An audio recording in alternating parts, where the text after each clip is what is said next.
بہترین معلومات اور اسلامک ویڈیوز دیکھنے کے لیے چینل کو سبسکرائب کر لیں۔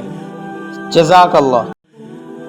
عمر مختار لیبیا پر اطالوی قبضے کے خلاف تحریک مزاحمت کے معروف رہنما تھے۔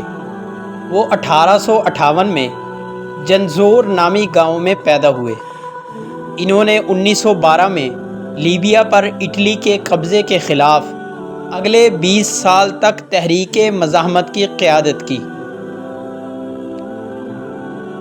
اکتوبر 1911 میں اٹلی کے بحری جہاز لیبیا کے ساحلوں پر پہنچے۔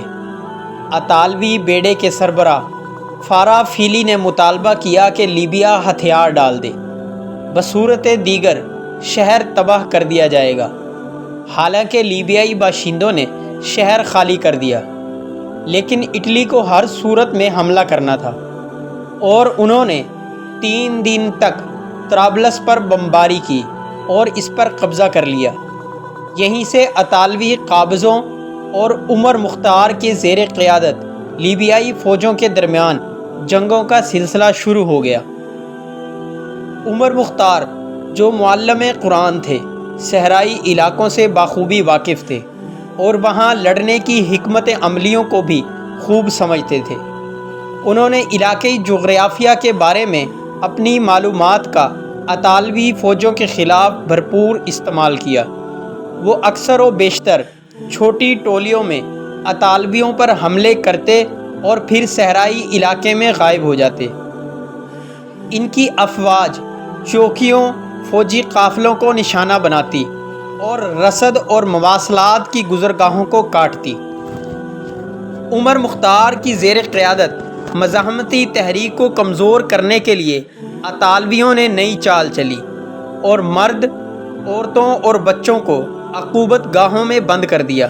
ان عقوبت گاہوں کا مقصد یہ تھا کہ مزید لیبیائی باشندوں کو عمر مختار کی مزاحمتی تحریک میں شامل ہونے سے روکا جائے۔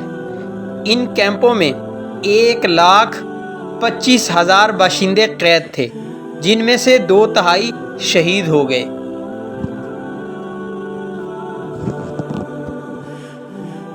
عمر مختار کی 20 سالہ جدوجہد اس وقت خاتمے کو پہنچی جب وہ ایک جنگ میں زخمی ہو کر اطالویوں کے ہاتھوں گرفتار ہو گئے۔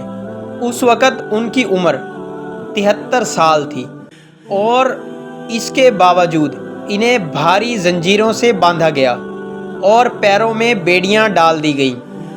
ان پر تشدد کرنے والے فوجیوں نے بعد ازاں بتایا کہ جب انہیں تشدد کا نشانہ بنایا جاتا یا تفتیش کی جاتی تو وہ آنکھوں میں آنکھیں ڈال کر قرآن مجید کی تلاوت کرتے۔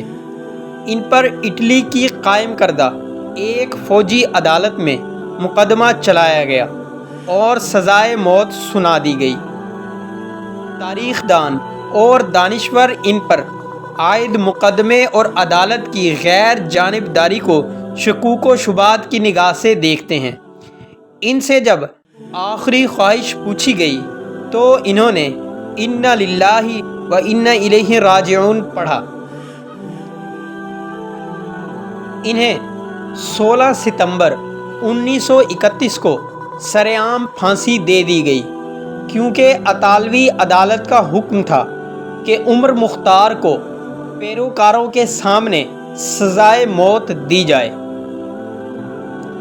آج کل ان کی شکل لیبیا کے 10 دینار کے نوٹ پر چھپی ہوئی ہے۔